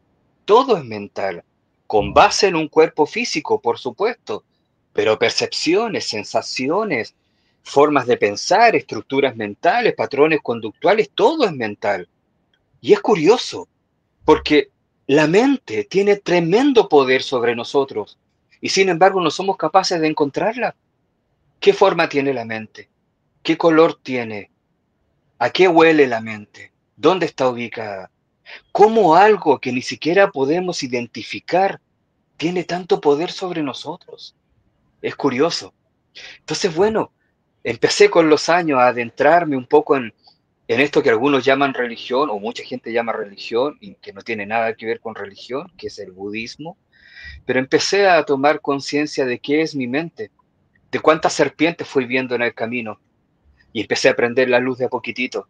Todavía me quedan un montón de luces por prender, quizá el 95% de las luces me falta por prender, pero las luces que ya he ido prendiendo me llevaron a ver que estaba lleno de serpientes.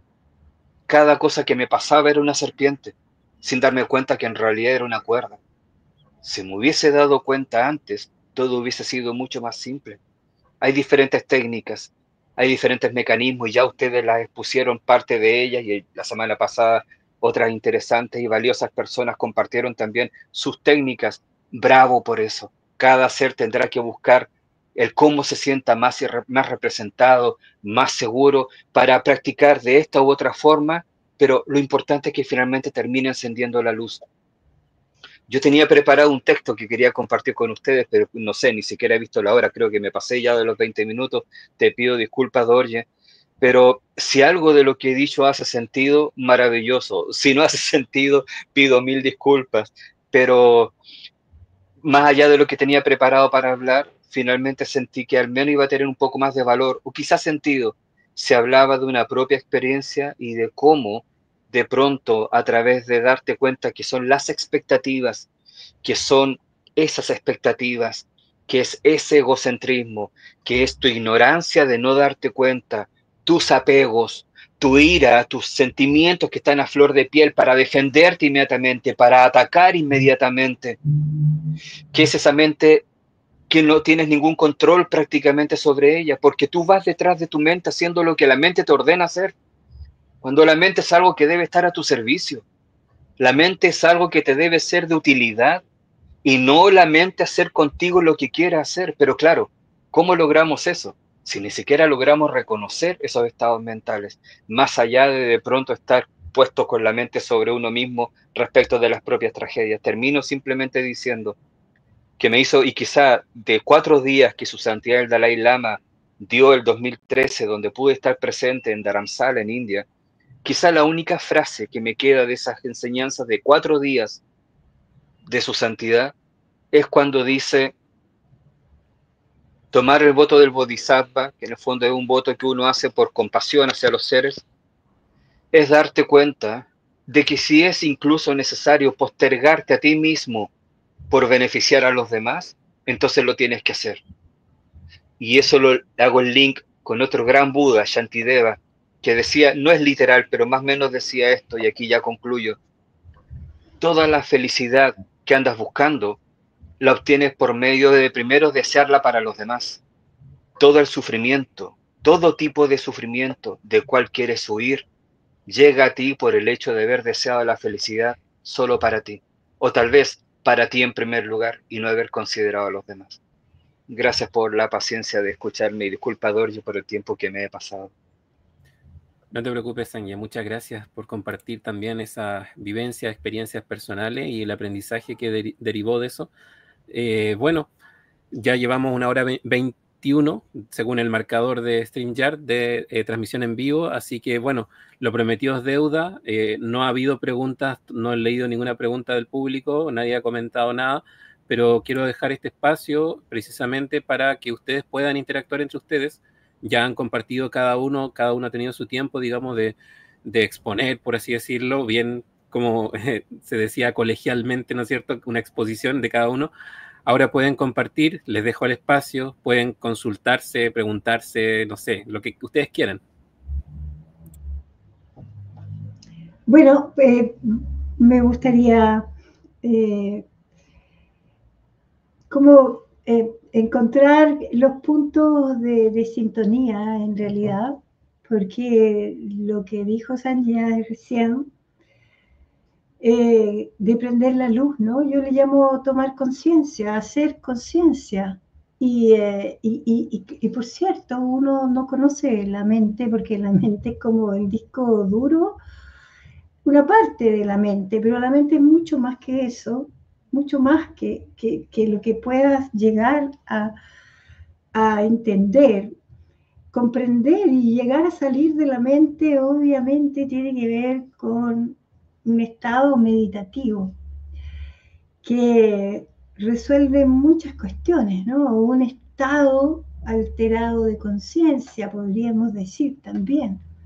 Entonces, yo coincido plenamente cuando dice prender la luz y eso, y por eso hablaba de la necesidad de que tocáramos el punto de la conciencia, porque como yo trabajo con la psicogenealogía, entonces invariablemente tengo que revisar historias personales, que son historias familiares y que van a ser historias sociales y culturales.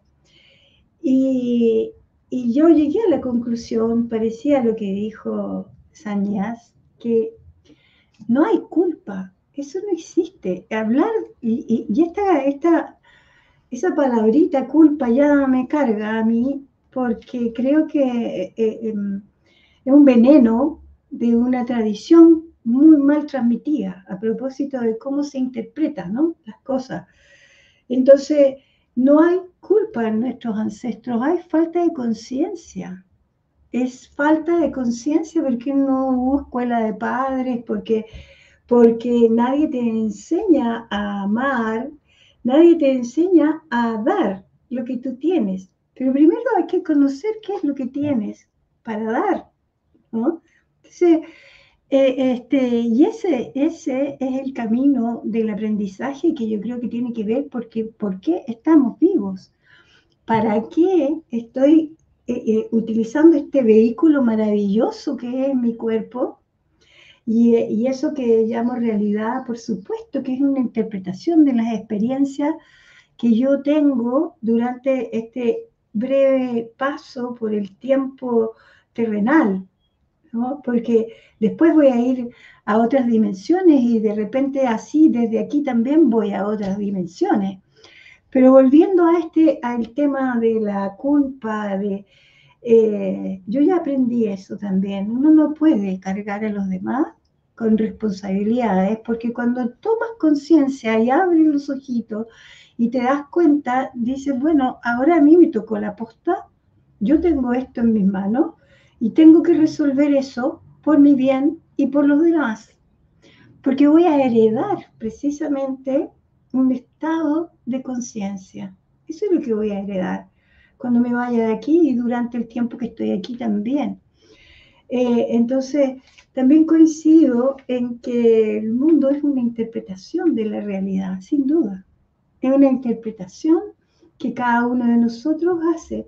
Y luego, algunos sabios y otros no tan sabios hicieron de esa interpretación, de varias interpretaciones, un conjunto, un compendio en libros sagrados que se interpretaron de una forma o de otra, ¿no? Entonces, estamos en una interpretación, estamos en una proyección y estamos en un escenario donde tendríamos que ser actores, y eso significa ser activos, ¿no? No público que está mirando cómo se desenvuelve la vida, sino que actores que toman en sus manos un rol para mejorar lo que han recibido. Esa es la evolución. Entonces, cuando te das cuenta de algo, cuando te das cuenta, y volvemos como el tema es el trauma, ¿no? Cuando te das cuenta de la herida y del origen de esa herida, entonces ya tienes algo en las manos, tienes una información que hay que hacerla útil. Esencialmente es eso, en simple. Hacerla útil significa transformación. Transformar ese, no voy a decir nunca más, o sea, yo pobrecita o yo pobrecito y eso, claro, eso es como el sentido inverso de la sanación, porque es un estancamiento brutal, ¿no? Cuando uno entra en esa autocompasión y no en la acción. Entonces, ser activos y pro acción hacia la conciencia es como lo que yo podría decir como resumen y sintonía con lo que te escuché y con lo que he escuchado hasta aquí de los compañeros que estamos conversando. A mí me gustaría complementar también sumándome a todo lo que han dicho. Me encanta que podamos abordar como que nos vamos un poco a la espiritualidad, ¿no? Del trauma a la espiritualidad. Y ahí quizás tomándome un poco de las cosas que dijiste tú, Gabriel, y también Sanyas. Yo trabajo mucho con la psicología del eneagrama, que es justamente un mapa de los pecados, ¿no? Entonces, comparto obviamente lo que tú dices, Gabriela, como de que se nos ha heredado muy mal la cultura judeocristiana a través principalmente del miedo y la represión, lo que son veneno para generar más neurosis, ¿no?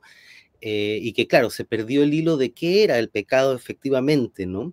Y desde el eneagrama se entiende justamente desde el punto de vista del trauma, el pecado, ¿no? El pecado ya no como por mi culpa y nos latigamos en la espalda, sino que el pecado como un error psíquico por el cual nos salimos del amor o del yo esencial y nos caemos, claro, y nos caemos al yo externo o al justamente la estrategia adaptativa que creamos en la infancia por los traumas y que quedó como un mecanismo en bucle, ¿no? Y quedamos así, ¿no? Entonces, trabajo mucho ahí con la visión de Claudio Naranjo, que habla de esto de la mente patriarcal, en un sentido de que así como el Estado reprime a qué sé yo, a los sindicatos, juntas vecinales, por decirlo, a la comunidad y a los niños, también el macho, por decirlo así, históricamente ha oprimido a la mamá y a los niños en la casa, ¿no? No es siempre así, pero es mayoritariamente así, ¿no? Y que esa estructura de represión del masculino enfermo, digamos, sobre el femenino y el instinto, que es el niño,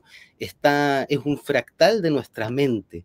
Entonces nosotros interiormente también tenemos un policía interior, como un dictador, que nos reprime nuestra emoción y nuestro instinto, ¿no?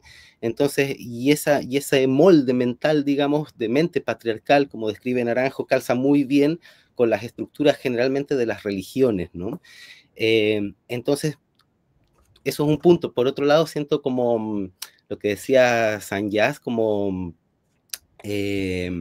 claro, hay que salir de este victimismo, efectivamente, pero no quiere decir que toda la gente traumada viva en el victimismo. El psicópata narcisista, manipulador, también está traumado y no vive en el victimismo, pero está traumado igual, ¿no? El querendón de sus amigos que va afable por la vida y que parece que está todo bien, también tiene un trauma. Sin embargo, socialmente no presenta el mismo problema que el que va de víctima. Entonces, en el eneagrama se distinguen distintos tipos de personalidad, todas están traumadas, aunque unas socialmente funcionan mejor que otras, ¿no? Y otras son, claro, los depresivos, pero también está el que anda de chistoso siempre, y está igual o más traumado a veces que el depresivo, ¿no? Entonces, como hacer el hincapié de que el trauma se esconde detrás de todo el tipo de personalidad, ¿no? No es que solo el que va de traumado o el que va de víctima está traumado, sino que todos lo estamos en algún nivel, ¿no? Y un poco la vuelta de lo religioso es que yo he visto mucho que hay una parte de la religión y de la moral que libera, efectivamente, ¿no? De la virtud, del camino de la virtud que libera la conciencia. Y hay otra parte de la moral que reprime al animal interior, que reprime el instinto, y ahí yo siento que, por lo menos para mí, me ayuda mucho la psicología del eneagrama, porque puedes ver cuando hay un carácter que, por su estructura de trauma, por su infancia, es más moral, ¿no? Creció, no sé, obedeciendo, ¿no? Y después, claro, se rebeló a sus padres, no quería obedecer ahí, pero obedece, por ejemplo, a una religión o obedece a un jefe y se transfiere, ¿no? Lo que es muy conocido en la psicología, el fenómeno de la transferencia, ¿no? La programación que quedó adentro, después yo la proyecto en mis relaciones de pareja, jefaturas, maestros, etcétera, y es una proyección inconsciente. Entonces creo, desde el punto de vista del eneagrama, que la medicina a veces, si bien hay medicinas comunes, ¿no? El amor, todo lo mencionado es medicina común, pero hay medicinas también específicas a cada tipo de personalidad, ¿no? Porque el que es ultramoralista necesita despeinarse un poco, y el que ha vivido despeinado necesita corregirse moralmente, ¿no? Entonces, como que son distintas también las medicinas según las estructuras de carácter, y ahí el trauma se expresa, siento yo, de un montón de maneras, ¿no? Comparto lo que también decía Sanyas, como de esto de que el trauma, en el fondo, el suceso no es la cosa, sino como yo interpreto la cosa y me identifico a eso, ¿no? Y genero una idea que, claro, empieza para mí un poco lo que tú decías, Sanyas, como de la mente. ¿Dónde está la mente, no? Es una pregunta fundamental. Para mí, por lo menos, es todo el campo de energía que yo mencionaba antes. No es el cerebro físico, sino que es todo un campo de energía que está lleno de imágenes, como decía Gabriel, imágenes interiores que se van quedando pegadas por la idea que tiene el yo de su propio cuento, ¿no? Entonces hay un trabajo de transformación simbólica interior, por un lado, pero hay otro trabajo de descarga física del trauma, ¿no? Como lo que dice Reich, por otro lado. Entonces, eso, comparto como todo lo que se ha dicho en realidad, y como esa perspectiva ahí respecto como a la religión también, ¿no? Como que para el que entiende bien el camino de la religión puede ser liberadora la moral, pero para el que no lo entendió bien puede ser pasarse de una jaula a otra, ¿no? Que yo lo he visto muchas veces en experiencias de gente que se exige mucho en el camino espiritual y que no se da cuenta que es la exigencia de sus padres finalmente que ha pasado de una estructura a otra muchas veces. Entonces, una transferencia, sí. Claro, es como un hilar fino, ¿no? Respecto a cómo el trauma nos marca el cuerpo, nos marca nuestro discurso, nuestro tipo de discurso está marcado por el trauma, el movimiento que yo hago con las manos está marcado también por mi tipo de trauma, como que es inevitable, ¿no? Que nuestra expresión en la separación esté marcada por el suceso que nos hizo sentir separación, el amor en definitiva. Entonces, bueno, creo, para cerrar, como que todo... el trauma tiene que ver con el rompimiento del amor, y la sanación del trauma con acercarnos al amor, como que esa es la evolución del ser humano, acercarnos más y más al amor, porque eso es acercarnos a la unidad interior, unidad con lo demás, y el trauma es lo contrario, es la fragmentación del yo en muchos pedazos y la escisión con la realidad. Entonces, eso, siento que el camino de la unidad que se ha mencionado con distintos lenguajes es la cosa. Sí, yo también me quería sumar a esto último que estás diciendo tú a propósito de, claro, antes de partir el en vivo, fue como, bueno, ¿quiénes son psicólogos que hablen ellos del trauma? ¿No? Y un poco, claro, pareciera que la psicología se ha tomado de algunos conceptos y como lo mencionaban también algunos, pareciera que reforzara también ciertas ideas que al final terminan siendo súper violentas, ¿no? Hablo como decía Sanja, hablo desde el traumado, pero que fuera también ese reconocimiento, como qué implicaría, qué significaciones tiene, qué aperturas tiene cuando decimos no, las catalogizaciones, ¿no? Como, por aquí el traumado, por aquí los psicóticos, por aquí cuando nos vamos separando también, y como que la psicología más tradicional también tuviera un lugar muy preponderante de este dualismo, mente-cuerpo por aquí. La pregunta que yo creo que todos quienes estamos en este espacio, bueno, ¿existe eso? ¿Dónde está? ¿Dónde se aloja? Como es algo que cuestionamos, entiendo. Porque queremos ir a por ese lugar de comprendernos como seres integrales, ¿no?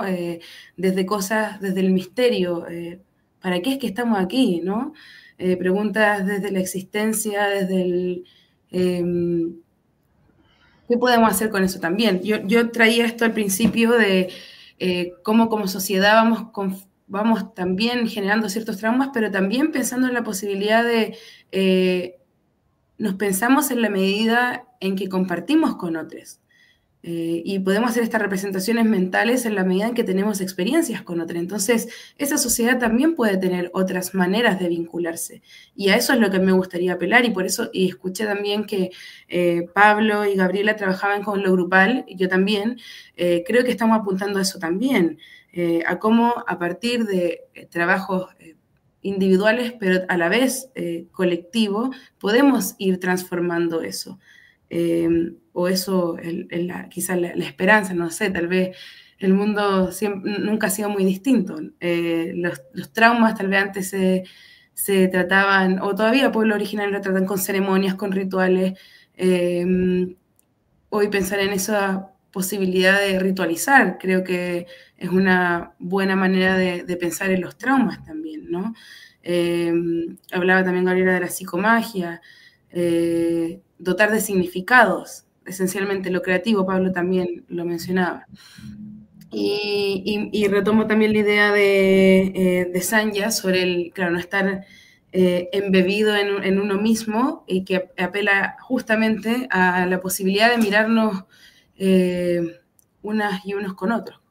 Al final, la configuración de este ser que somos, si bien podemos tener mucha agencia y necesitamos de ese lugar activo en nuestra propia historia, hay que saber que está muy conectado con la historia de la persona que está al lado, con la historia del linaje, con la historia del vecino. No sé, para mí lo espiritual tiene mucho que ver con lo que sucede aquí, ahora también, ¿no? Como con el poder acompañarnos desde la palabra, con el poder percibir qué le pasa al otro, poder prender esa luz, ¿no? Como, sé que a él esto le da miedo, entonces voy y hago este gesto. Y creo que el trauma tiene esas posibilidades, ¿no? De acompañarnos, sanar el trauma, o trabajar sobre, a mí la palabra sanar no sé si me agrada tanto tampoco, trabajar sobre ese trauma o integrar esa experiencia, poder mirar ahí. Muchas gracias por los diálogos, por las palabras, por las experiencias. Es interesante. Una cosa un poco al margen. Gabriela, nosotras estuvimos en un evento el año pasado, en simultáneo, en Espacio 78. Yo estaba con Tarot Poético. Ya, sí, claro. Sí, estuvimos ahí en paralelo. También trabajo. Dije, me carita conocía, claro. Oye, yo me gustaría agregar esto de que ver el trauma como una posibilidad, no como un impedimento. Es decir, tú ves la posibilidad de que desde esa herida hay una puerta. Y esa puerta te da información, los síntomas, ¿no? Entonces tienes una información muy valiosa y necesaria para resolver cosas. Porque, por otro lado, yo digo, bueno, creencias, hay diversidad de creencias y las creencias son algo etéreo, no tiene cuerpo, entonces creencia versus experiencia. Pero sin duda las creencias que pertenecen al campo de la mente te marcan y es como una estructura formativa. Entonces, bueno, crees algo, ¿no? Crees que hay una serpiente en ese cuarto oscuro y resulta que no era, y entonces se abre una puerta. Y lo crees porque lo más probable es que va a moverse esa cuerda como si fuera una serpiente y pasa a ser una serpiente. Es una serpiente, esa es la realidad en ese segundo. Entonces, y cuando prendes la luz deja de ser esa realidad, mutó, hay otra película. Bueno, entonces creencia versus experiencia es como mi lema en el sentido de cómo resolver los temas traumáticos cuando tú los ves como una puerta de acceso a una evolución. Eso, ¿no? No como una cuestión tremenda, porque lo que pasa es que la medicina, la sociedad tienen también creencias, ¿no? Cada cuartel tiene su creencia. Las creencias se convierten en un tipo de religiosidad y la religión, en realidad la palabra religión quiere decir reunir, religar, y no necesariamente tiene que pertenecer eso a una creencia que ha sido el resultado de una interpretación de un momento histórico o de una temporalidad. Somos mucho más que eso, creo yo. Entonces, somos mucho más que una historia que va agarrando mucho cuerpo porque contiene elementos simbólicos, ¿no? Entonces, cuando te metes adentro de lo simbólico, entonces vas a ir a la experiencia. Y desde ahí podemos como traspasar esa puerta y tener otra percepción. Porque la percepción también es una cuestión que tienes sin desarrollar quizás o a medio camino de desarrollo por las creencias. Exacto. Yo tomándome lo que decía Gabriela, siento como eso que dices, como no ver el trauma, que es lo que estamos hablando, como algo negativo, sino como, para mí es como una escuela sagrada, digamos, ¿no? Es como es lo que vinimos a aprender, es como la matrix individual, es el trauma, ¿no? Y esto de la información que tú dices que aparece a través del síntoma, también se lee mucho, ¿no es cierto?, en la consulta a través de cómo el trauma sincroniza esa realidad, ¿no? O sea, mi papá me maltrataba, después me encuentro parejas que me maltratan. Estoy sincronizando desde adentro esa misma información. Y lo otro que magnético, eso es magnético. Exacto. Sí. Es como magia, entre comillas, ¿no? Sí. Y lo otro que agregar es lo que, un poco también tomándonos del camino acá de Sanyas, que también es la meditación. Bueno, todos yo creo que hemos practicado la meditación y que es muy complementario a la terapia. La terapia está más ligada al término trauma, ¿no?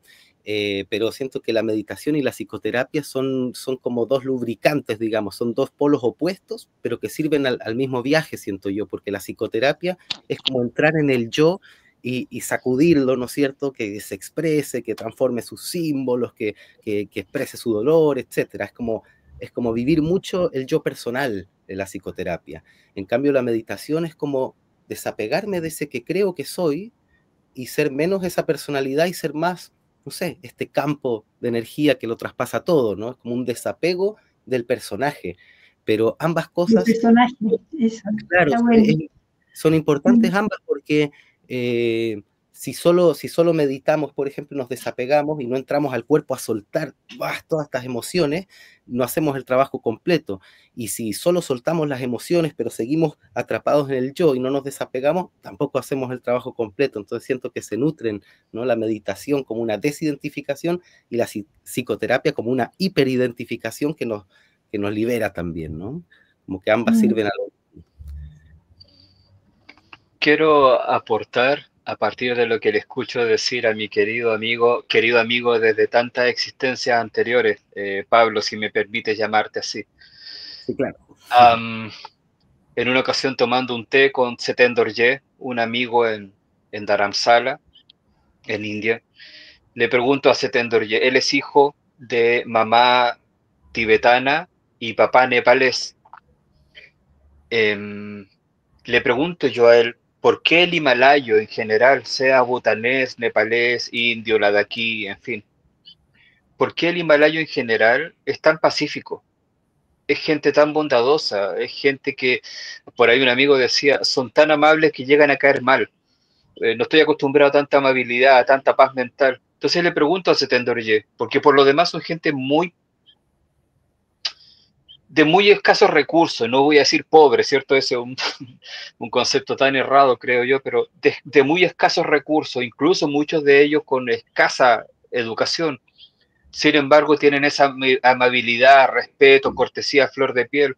Setinder Ye me decía entonces, Sangués, tú vienes desde Chile, desde el otro lado del mundo, y recibes enseñanzas de los lamas que están aquí en Dharamsala. Nosotros vivimos acá, y en lo personal, por ejemplo, hace 10 años, 15, 20 años, hubiese querido recibir una enseñanza de un lama, pero no he tenido la oportunidad, y tú que vienes de otro lado la tienes, y eso es maravilloso. ¿Qué te quiero decir? Me decía él, que hay mucha gente que sabe mucho de filosofía, de ciencias, de la mente, de muchas cosas, y eso es maravilloso porque pueden hacer un aporte tremendo. A nosotros no nos enseñan nada de eso. Incluso muchos de nosotros no fuimos ni siquiera al colegio, menos pretender saber algo de filosofía o psicología. Sin embargo, desde que nosotros somos chiquititos, a nosotros nuestros padres no nos dicen que tenemos que ser amables, nos muestran la amabilidad. No nos dicen que tenemos que ser bondadosos. Cuando somos pequeños y no somos bondadosos, nos corrigen de inmediato frente a la persona. No, tú no estás actuando bien. Hazlo de esta manera. Como que los obligan, entre comillas, ¿cierto? Les inculcan desde la niñez la tolerancia, la bondad, la tranquilidad. Entonces no sabemos nada de filosofía, decía él, pero desde chicos nos muestran el ejemplo y nos hacen vivir en carne propia las cualidades. Entonces el tibetano, que ya sabemos la historia de Tibet, ¿cierto? En manos de los chinos de los últimos 60 años, los tibetanos tienen una historia muy trágica de los últimos 60 años, pero viven con una mente tan tranquila y tan pacífica, porque más allá del ejemplo de practicar virtudes desde la niñez, pero no hablarles de virtudes, mostrárselas y obligarlos a actuar, que se habitúen, que la mente se acostumbre a actuar de esa manera desde chiquitito, no como un mero discurso conceptual, no como un ruido mental, sino como una acción tangible. Si eso lo llevamos de la mano y fue una experiencia maravillosa, el darme cuenta cada vez que yo bajaba del monasterio, que estaba en una montaña, y me iba a Katmandú para abastecerme de cosas para pasar el mes, me tocaba pasar por un montón de colegios, y estamos hablando de Nepal, uno de los 10 países más pobres del mundo. Los colegios no tenían en los patios barreras ni paredes, y todas las tardes me tocaba volver a eso de las 5 de la tarde, y desde las 5 de la tarde, cuando terminaba la jornada escolar, y hablo desde niños de 7 años de edad, 7, 6, 7, 8 años, hasta ya los niños de 17, 18 años, todas las tardes, entre las 5 de la tarde y las 5:20, todos en el patio meditando, todos los días. Primero, para asentar en uno lo que uno había aprendido durante la jornada, para que eso se internalizara, para que se quedara dentro de uno. Segundo, para calmar la mente. Y en una mente calma, tú puedes ver la realidad con más detalles.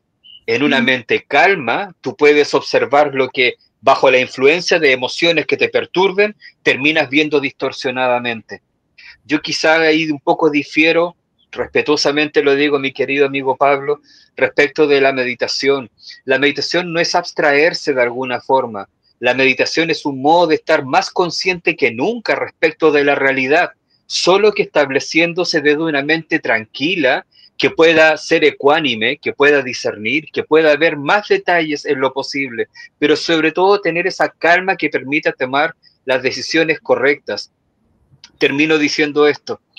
Todo esto que yo les comento lo llevo necesariamente a un ejemplo. Mi querido amigo Pablo me invitó a tomar once a su casa y yo entro a su casa y digo, qué linda está la mesa.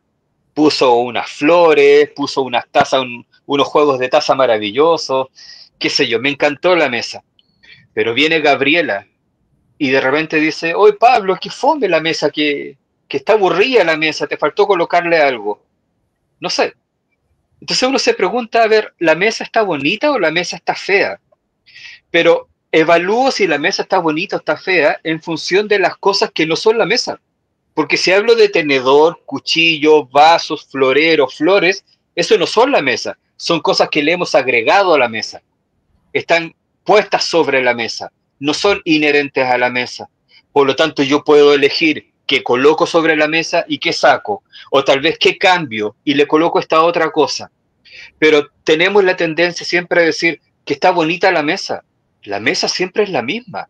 La mesa, es la superficie sin nada ahí. La mente es la mente. ¿Qué le agrego a la mente? Así como le agregué la taza o la vajilla a la mesa, ¿qué le agrego a la mente?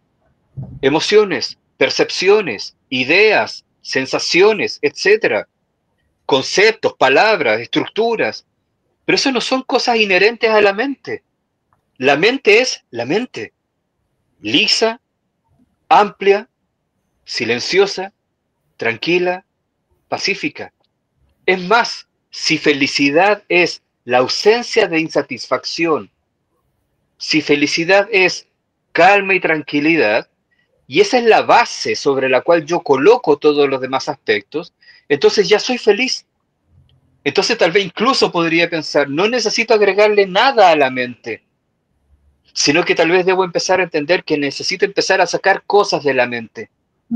Eso. Cosas desde la cual me empiezo a ser prisionero y termina generándose emociones a partir de ser prisionero de elementos que no eran inherentes a la mente. La mente era simplemente, todo lo demás son agregados a la mente. Ahí podría aclarar ahí que en realidad no diferimos, Sanyas, no diferimos. Yo estoy totalmente de acuerdo con eso. Para mí la meditación es justamente eso, volvernos contenedor. Y el ego es los contenidos, ¿no? Todos esos fenómenos que ya son cambiantes, como la diferencia entre las nubes y el cielo, ¿no? Como esa metáfora también. Entonces, claro, para mí cuando nos volvemos contenedor, a eso me refiero con ese desapego del yo personal, ¿no? Ahí somos libres de la mente y sus reacciones, y ese es el camino. Pero también es verdad que la personalidad, que es esta individualidad con todos los contenidos reactivos, ¿no? Las emociones, las rabias, etcétera, eso a través por el trauma, digamos, tomándonos del tema, desde chicos nos genera una estructura que nos tiene presos, ¿no? Tiene presa la mente y siempre la mente como que se va al yo personal y al trauma y termina en la reactividad que nos vuelve infelices, insatisfechos, ¿no? Entonces, y a veces, claro, es necesario sacar la carga del yo personal, porque cuando hay, imagínate, una rabia de que, no sé, mi padre golpeaba a mi madre, y tengo esa rabia ahí adentro, la tengo tan adentro, pero si no la sacudo, si no la saco de mí, puede que no se vaya y siempre mi mente va a volver a la reactividad de la rabia, porque es una emoción no digerida, está pendiente, ¿no? Entonces a veces puedo meditar ahí, pero siempre voy a volver a la rabia porque necesito sacudir el yo. En ese sentido yo decía, psicoterapia es sacudir el yo, y claro, y la liberación es volvernos contenedor, ¿no? No creer ese que creemos que somos, ¿no? Y esa es la meditación. Así que, muy de acuerdo. Muchas gracias a todos, a todas. Yo creo que vamos a ir finalizando. Ya estamos cerca de completar 2 horas, por lo menos desde que empezamos el en vivo. Solamente, bueno, voy a proyectar unos comentarios de Pedro Pablo Sotomayor Yáñez, un querido amigo llamado Sonam también, de aquí de Chiloé. Gracias por sus conocimientos y experiencias también. Y aquí apareció una pregunta. Bicho Pablo mencionó un libro sobre traumas en el cuerpo. ¿Podrá repetir el nombre, por favor? ¿Mencioné uno? Creo que no. No, O no sé si habrá sido Bicho o habrá sido alguien más, no sé. Yo creo que mencioné mencionaste perdón, Wilhelm Reich. perdón. Sí, entonces debe Eso. ser. Sí, Wilhelm Reich quizás puede haber sido ese autor, ¿no? Sí. Ya, muy bien. Ok, Wilhelm Reich, entonces, como sugerencia también de lectura, ¿algún libro en particular de él que nos pueda recomendar? En verdad, quizás el acercamiento más fácil es la bioenergética de Alexander Lowen, pero en todo caso no es la terapia que yo trabajo, es la terapia que yo creo que debiera estar en la academia psicológica, La ¿no? función del orgasmo. La función del orgasmo puede ser, ¿no? La revolución sexual, hay distintos, pero claro, él hablaba de cómo el orgasmo es una energía bioeléctrica, que es un shot de salud, ¿no? Y que tiene que fluir, es como la kundalini, y si se obstaculiza, trauma, y ya no podemos, no fluye la energía y nos morimos, básicamente, ¿no? Vaya fuente necesaria para los traumas también poder conectar con lo placentero, ¿no? Claro, claro, ahí está lo apolíneo y lo dionisiaco, también se complementan. Ya, muchas gracias. Ahí agradece también Pedro, Pablo, por esa sugerencia. Bueno, nada más que de mi parte también agradecerles el hecho de que hayan aceptado esta invitación a conversar, a intercambiar y a entregar también su conocimiento, su sabiduría, su aprendizaje.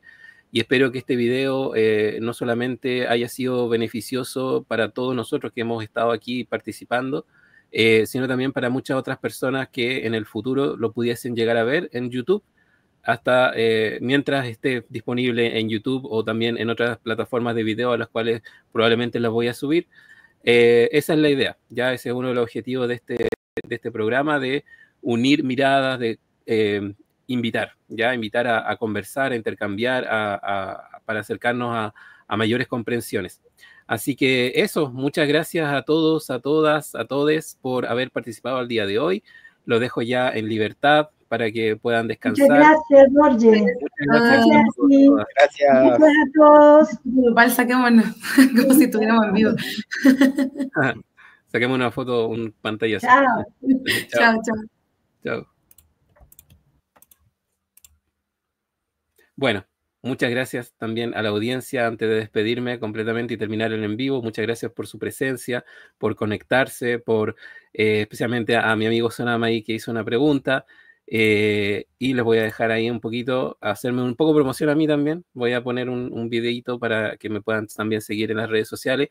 Pueden acceder, les dejo la invitación hecha a mi canal de YouTube, Dorje Wanchuk, donde también pueden revisar las entrevistas individuales que le hice a cada una de las personas que hoy día compartieron, a Bicho Pablo, a Gabriela Rodríguez, a Sangues Tondú, a Loreto.